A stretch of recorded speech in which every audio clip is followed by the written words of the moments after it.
Hello, welcome to the podcast. Welcome to episode 10. This is third time lucky. I'm not doing very well today. This won't be a particularly long podcast. I haven't got a lot to talk about in a way because I don't seem to have done very much knitting or anything, but I'm here and I've come to talk to you, which I love doing. So hello, my name is Anne. I live in Worcestershire with my husband and our dog, who is no longer lying behind me. He's probably gone to get on the settee in the lounge or the chair. Tom's in the shed making aeroplanes, model planes to fly. So I thought I'd take advantage of the peace and quiet and do a podcast. How have you all been? I keep not being very professional, and I'm supposed to say, aren't I, things like, and I mean it, not. Hello and welcome. Is there any new viewers that are joining us? You're very welcome. I hope you'll stay. And for those of you who are gluttons for punishment and have come back, hello, welcome back. And thank you again for all the lovely comments and the chat that we've had. We've got people entering the mouths as well, which I'll talk about in a minute. Get me pen out. I'd forgotten to put that on my list of things to talk about at the end. So, yes, episode 10. Today, well, it's a bit of a mixed bunch. I've got no finishes. I haven't got any knitting acquisitions, which is rare for me. So, I've got a new start, progress on my knitting and my cross stitch, and then a bit of chat at the end. So, how have you been? Well, it's been a weird week. We have got weird weather. Yesterday morning, I got up about 7 and it was white everywhere. Only just a thin smattering of snow overnight. I went back to bed, took my tablets, went back to bed for about an hour and a half, 2 hours, because I'm a lazy bugger person, sorry. And I got up and the snow was all gone. So, and on the other day we had hail and snow and hail, honestly, and April showers, just mad, absolutely mad weather. And like I said before, that's why us British are obsessive about the weather. Anyway, if you would like to contact me, I am on spaknitsandcrafts@gmail.com on email. My name is Sparnitz on Ravelry and Instagram, and those details and everything else I talk about, including the make-alongs, are all below in the description bar. If you want to ask me anything, please do. I love the chat. It's one of the main reasons for me talking to you about my crafting. I don't seem to have done very much, and I think it's because my whole weekend was taken up scanning photographs. I've got about 1,700 photographs, which isn't a lot really to show for a lifetime, is it? But that's from about the age of, I don't know, late teens to when digital stuff came in, so probably about 2000, I think, before I went totally digital. So, yeah, I've got a few photographs. I still think I'm missing some. I've taken them all out of albums. I've scanned them all. I've named them all. I've filed them in different folders. That's the admin person in me, which has obviously taken me a lot of time, because then I'll think, oh, that photograph there goes with that photograph I saw, last time I did the scanning back in September. Let me go and find it and I can put them all together. And so it took me hours and hours longer than it should have done, because I was being rather pedantic about it. But it's done, and I don't need to do it again. All I need to do now is back it up onto my hard drive. And this means I can share them now. I can threaten my friends on Facebook and WhatsApp with pictures of them. My friend Liz said to me, I sent her a picture of her eating. What was she eating? Oh, she was eating something. I said, what are you eating on here? And I think it was ribs, because I know she likes ribs. But it looks like she was trying to eat her fingers. Like, you couldn't see any food. She said, why have you got so many photographs of me eating? So I immediately then sent her another photograph, which is like 32 years old, of her son, actually 33 or 34, of when her son was little. And she sat at her old house in Manchester, in Urmston in Manchester. We're having breakfast, tea and toast, and she's just about to bite into a slice of toast and jam, and her little boy's next to her. I said, she went, stop it, stop sending pictures of me eating. Food's a big thing in our lives. A really big thing in our lives. I blame school. Anyway. Yeah, so I've done the photographs, and that took a long time. And then I read a book as well. And when I read a book, if I enjoy a book, then the day just goes, and I'll read it until I'm finished, you know. So I think I've had less time to craft this week because I've been doing those different things. And that's my excuse, and I'm sticking to it. I've got to put more pauses in my videos so that if I have to cut anything out, I've got a chance. Otherwise, I'm just rabbiting on. Should we talk about the green thing in the room? Old Swampy. This is Swamp Monster, the colour. The Beer Felt DK from Needle and Thread. It is beautiful. I love it. And the more I knit with it, the more I love it. This is my sleeveless jerkin, taken from the Patons book, which is here, but it is discontinued. There we go. Discontinued. Might get it on eBay, but they've got alternatives to that. I showed you this. Sorry, shouting. I showed you this last week, and I said I was happy with it now. I was going to... No, I didn't. I undid it again. I was using a 3.75 needle for the body, and I meant to use a 4mm, and it was just a bit too stiff, and I thought, this is silly, I'm going to end up using more yarn than I need to. So what I've done in the end, and this is the end because I'm nearly finished at the back, and it won't take me so long to do the front because I'll know what I'm doing. I cast on in the largest size with a German twisted cast on. I've done a 2x2 rib for, I don't know, 11 rows, and then in the last row, from the wrong side, I've done a knit row, so I've got a row of bumps above my rib, and in that row I've decreased by 8 stitches back down to the second to largest size, which I think is going to be fine for me, even though in theory it measures less than me. But you know, let's have a look, shall we? Yeah, I think that's going to be big enough. And I'm doing it on 4mm needles. I haven't done it too long. I don't want it sitting over my bum. I have got starting on the raglan. I've got to do 25 centimetres of raglan. I don't think I'm too far off it. Maybe another 4 or 5, but I need to measure it really. And the other thing I'm doing is, hopefully you can see it, the slip stitch pattern in the centre. And I think I'm going to do a double width one on the front so that it can go up either side of the V-neck. I'll talk about what I'm wearing in a moment. I should have done that before probably, because if I look at my notes, yeah, I should have done that before.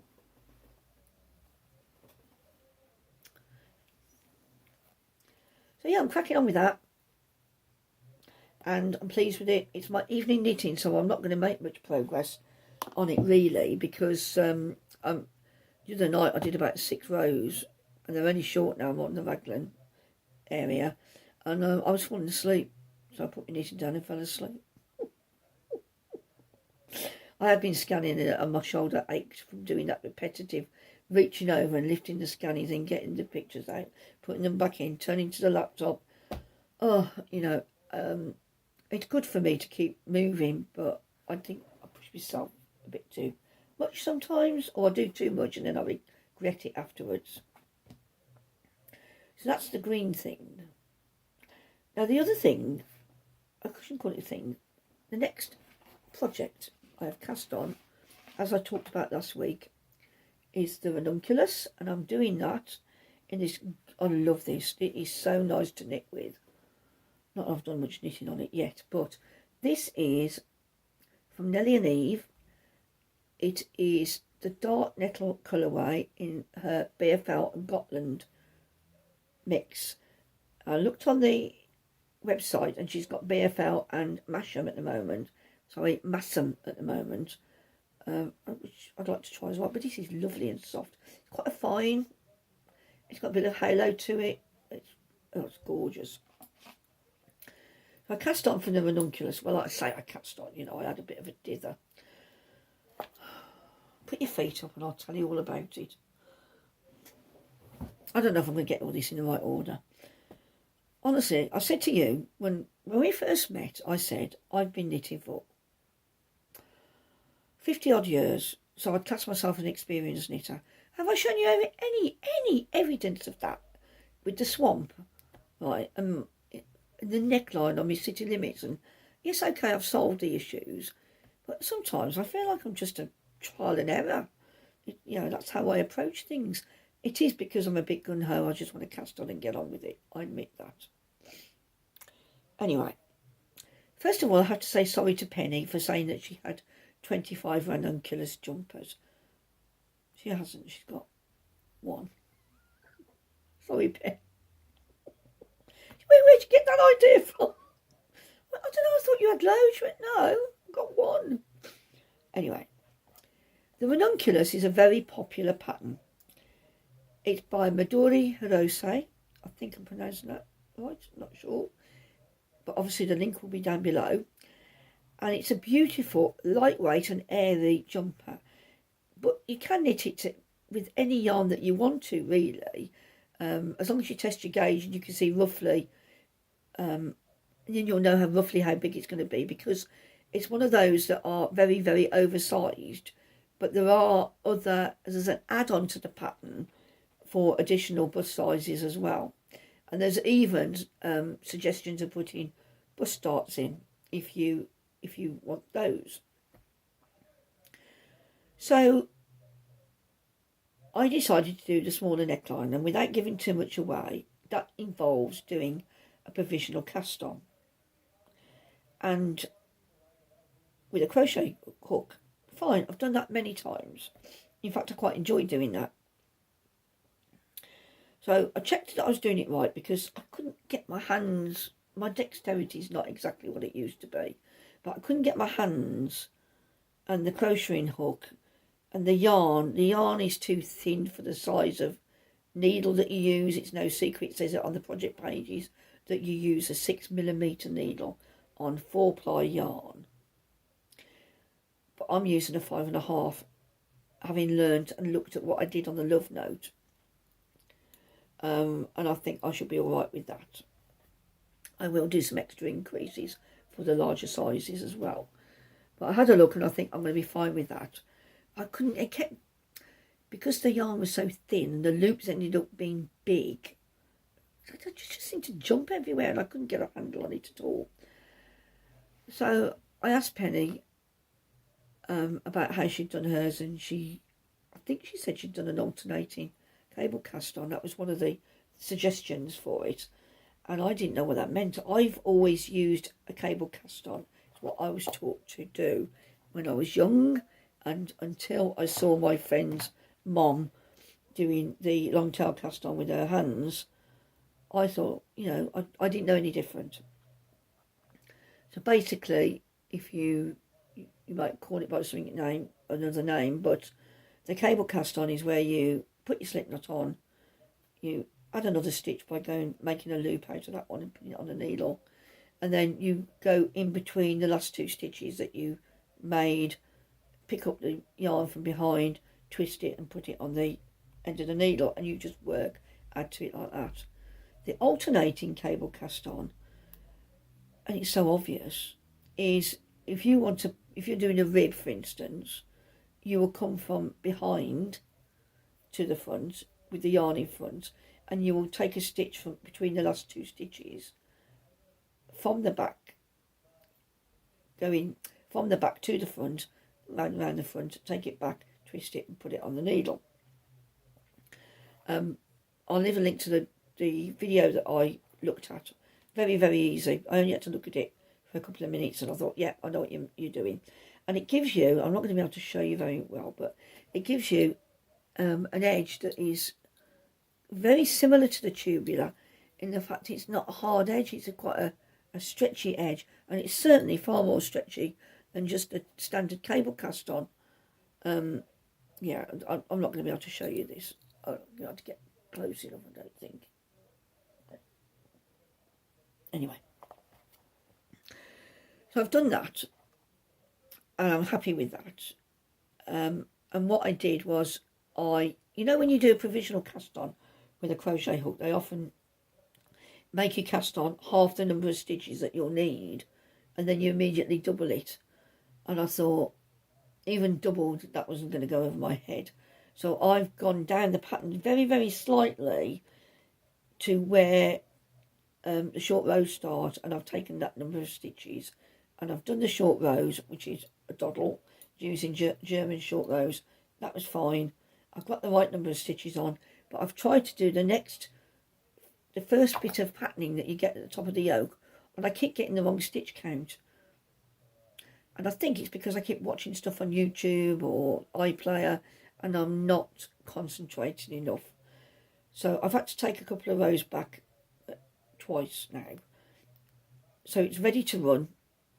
And when I've finished talking to you, I'm going to get past that first little bit of patterning, because it's annoying me that I'm going wrong, and I shouldn't be going wrong. But the instructions are very clear. It's me, it's not the instructions. I'm being overzealous with my increases, basically. So yeah, so that's my ranunculus, and I'm quite looking forward to knitting it because the yarn is so beautiful. Now hubby's going to come back in now, so I'm just going to pause. He's just checking to see if there's stuff on the line. I can see his reflection in the mirror. He's going to feed the dog, I think. So anyway, I'm just going to pause you. I'll be back in a sec. Hello again. Sorry about that. So yes, that's the knitting over and done with. Now let's jump back in time. What am I wearing? I am wearing what was hung on the back of the door last week, which is my V-neck Boxy. I knitted this at the beginning of 2020, so it's just over a year old. I've probably only worn it about 4 times with not going out and things, but it is pale on the top, and then at the bottom of the sleeves and on the jumper it is a darker colour. I had acquired a number of rather beautiful merino singles from Alison at Biffsugar Yarns. I love all of Alison's colours. I'd happily buy everything she produces. But I wouldn't normally use singles in a jumper, particularly since I'm not even keen on using merino sock yarn with nylon for jumpers for me, because I'm quite hard on my clothes, as I've said before. So putting it with the Mohair, which is the Drops Kid Silk, has made it a much more durable option for me, and it peels a tiny little bit, but actually I'm quite impressed with it. I haven't been sat there doing knitting or anything. I've been talking mainly today, so it hasn't had a real test, but I might wear this out tomorrow. I'm going out tomorrow. I sound like a dolphin. Oh, click, click, click. But yeah, I'll list the colours that I did it in below, because if I look in the mirror here next to me, it looks like it's all the same colour down, but it isn't. And if I hold up, so you've got, it drains the colour out of everything, doesn't it? But it goes darker, and then it goes darker again, and then darker again. And then because the bottom rib was flipping, I sewed a length of ribbon, hand sewed, so I won't show you too closely, over the bit where the ribbon is, where the stocking stitch ends, because it's top down, and the ribbon starts. Is it top down? I think it is. So yeah, so that is the Boxy, and of course it's enormous. It's very comfortable, very easy to put on. I did my neckline, which is quite a small neckline, I thought. I don't think it could be difficult to get a blouse collar out over that. But I did my neckline and my cuffs and my hem in just a merino singles. I didn't put the fluff on them. Don't know why, I just decided not to. My mother says she doesn't like the contrast, but I'm quite happy with it. So yeah, it's nice. I can't see me knitting another Boxy, at least not in the near future. I've got my 3 city limits, which are very casual jumpers. Sorry, my headband's digging in my head. I've got this, and I've got my, which isn't, it's Mohair, is it, an everyday jumper, not sure. But not that I categorise my clothes necessarily. But I've also got the Boxy that I wear every day, virtually, in the winter, my BFL one that's falling apart. I've had to repair the elbows on and things. So I don't think it's necessarily the right shape for me. I'm short and wide, but I do go in and out a little bit. I think sometimes something semi-fitted would be better for me, really. But I like the fact this is loose and it's comfortable to wear more than anything. My eyes must be going everywhere because I don't know where I'm looking. I'm trying hard to think, because I've talked to you about half an hour ago about the same things. I've got to make sure I cover everything again. I've got to put some hand cream on in a minute. My hands are really, really dry. I don't know if it's anything. Oh, yeah, it's strange. Anyway, so that's what I'm wearing today. And on the back of the door, no, it's not a Joseph raincoat, Technicolor Dreamcoat thingy bob that I wear. It is my mitered square blanket. And I will tell you more about that next week. And I absolutely love it. And I want to make another one. It's probably why I keep buying minis to put in a blanket. But I don't need another one, so I don't know what to, anyway. We'll talk about it next. That penny got a poorly foot. I get distracted like a goldfish in a bowl. I'll talk about the mitered square blanket, which is my personal lap blanket that I have in the lounge to keep me nice and warm when in the colder weather. So yes, now that's the end of the knitting and the knitting related stuff that I'm wearing. And now we're just going to have a look at the cross stitch progress and what I've bought this week, acquisitions. I'm doing this pattern, which is the Celtic Cross by Cambriana Designs. And you have to tell any difference, but I need to get a grime guard. I need to make a grime guard for this. But I have done a little bit more on here.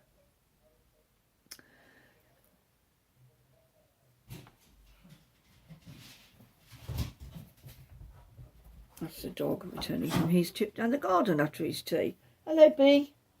Hello, Bertie.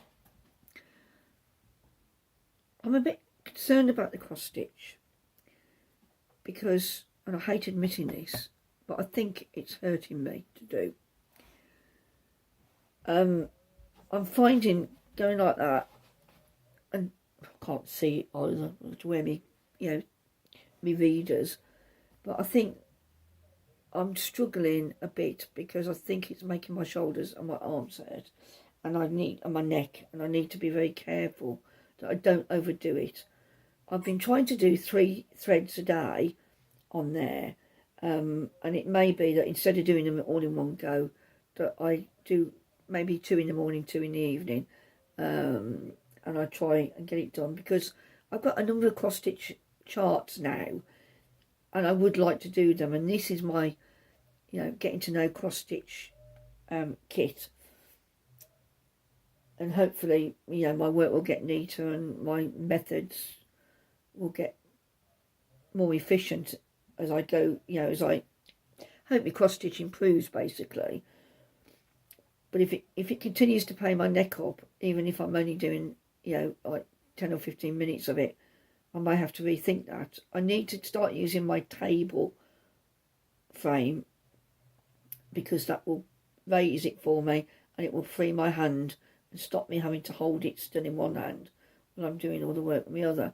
So, you know, I've got to experiment with it, because I really do want to do it. And I bought a beautiful large cross-stitch kit, a French kit, as part of my birthday present late last year.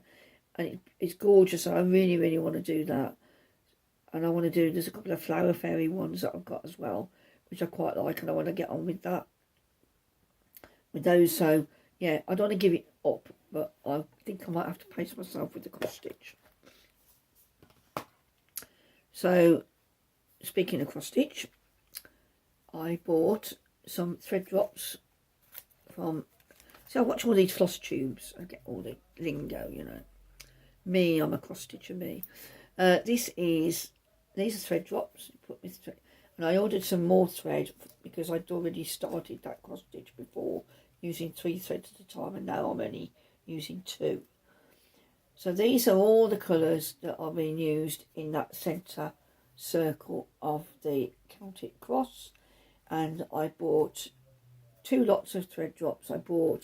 These are lavender actually. I don't think you can see that. You get a hint there, look, hint purple. I got 20 lavender and 20 white ones, and they're on these rings that you can open by pushing them opposite way, and then you can take them off. And all I've done, get back, is I've just put the number of the anchor that's on each one, and then I can write over that or put a label on it when I do something different. So yes, that's going to help me get to just keep near to me the threads that I need at the moment. And I'll show you again, I think I've shown you before, my lovely Chapelview Crafts needle minder, which has got hot cross bun, and a baguette and a croissant and a bit of bread, not sure what that is, and some sliced bread, some slices with, looks like lemon curd or butter on, probably butter.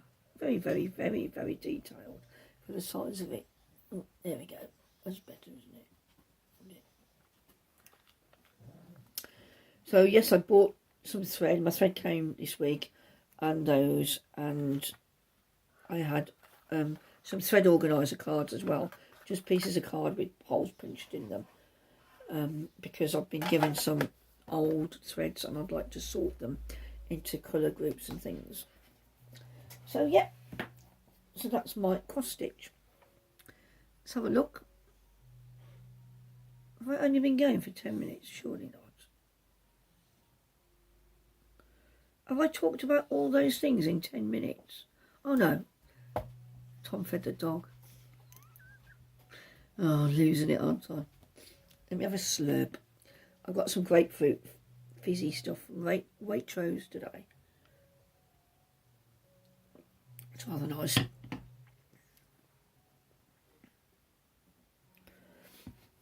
Book. I read a book, and that took up 2 days. So this is why I've not been doing a lot of knitting. The Family Upstairs by Lisa Jewell. It's a book that's been lent to me by Penny.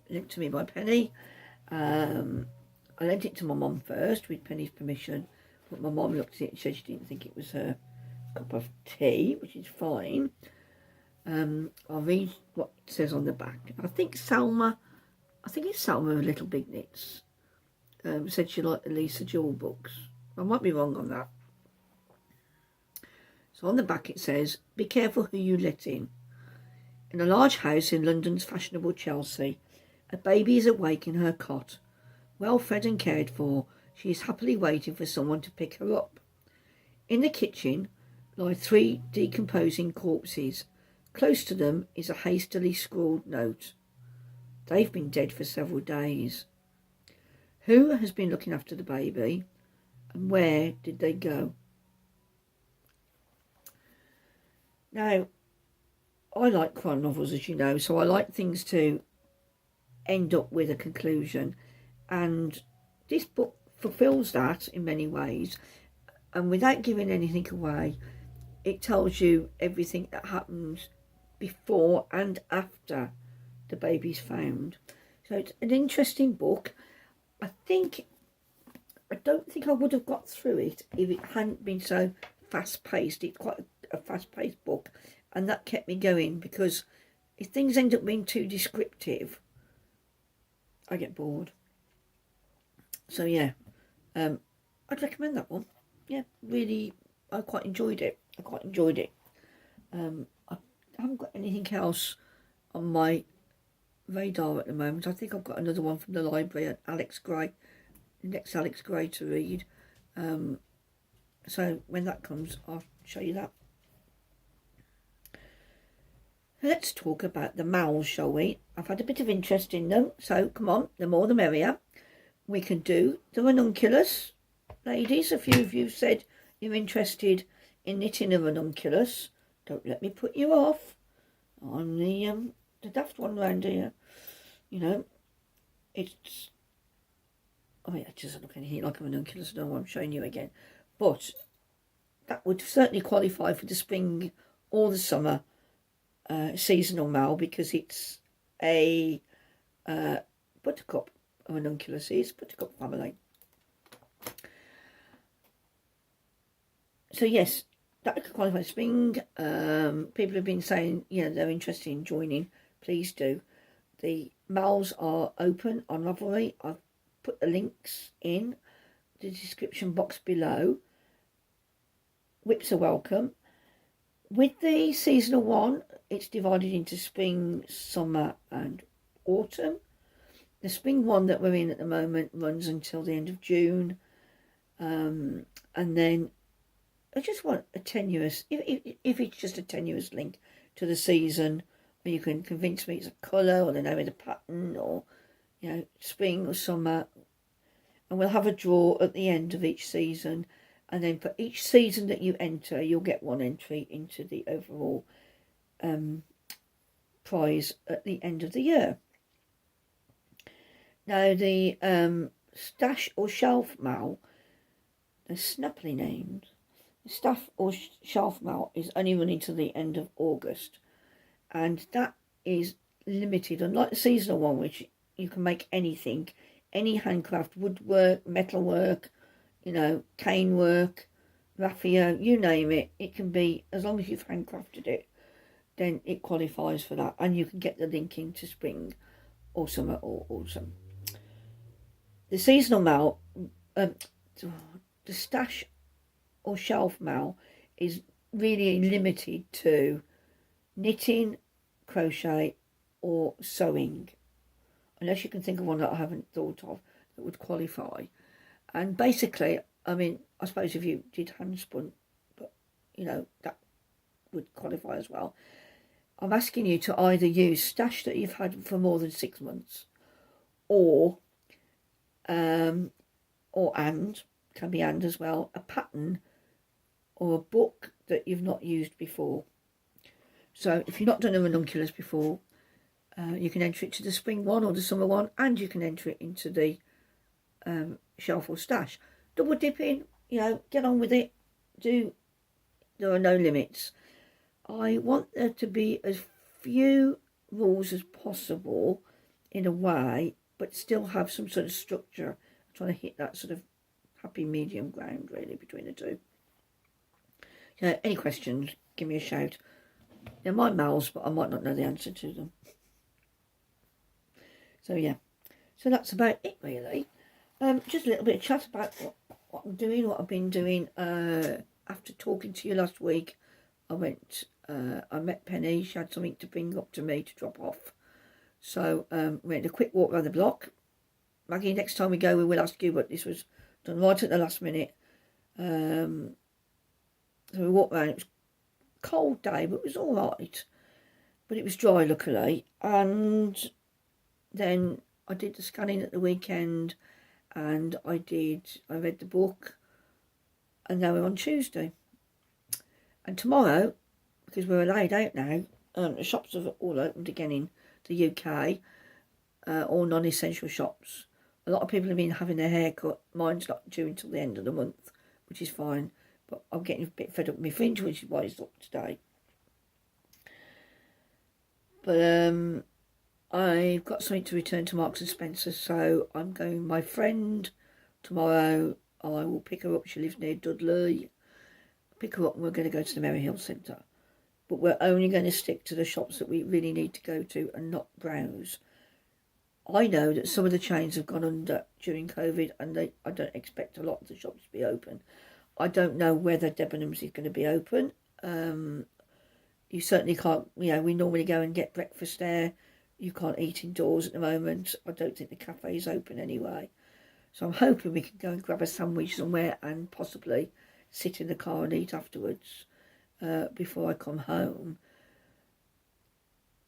I'm a bit concerned because the kids are still on holiday, so it's going to be definitely, well, we've got to wear a mask anyway, but it'll be gallons of hand spray as well, sanitizer, and not touching things.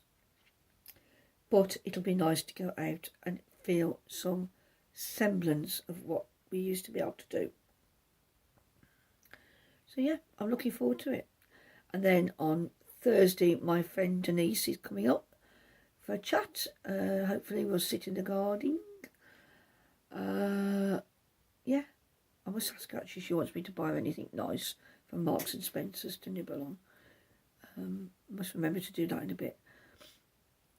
I've got lots of other things to do. I've got to renegotiate our broadband, or we might change broadband providers.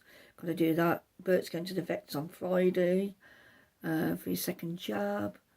I haven't got any other plans, really. So I should have my green vest finished by next week, shouldn't I? At least I should have the main body, front and back done, even if I haven't finished the neck bands and the sleeve bands. So, I shall love you and leave you. I'm sure I've missed something out, but I can't think what it is. I will see you next week. You take care of yourself. Please come again if you've enjoyed me rattling on. And I will, see you all soon. Ta-da. Bye.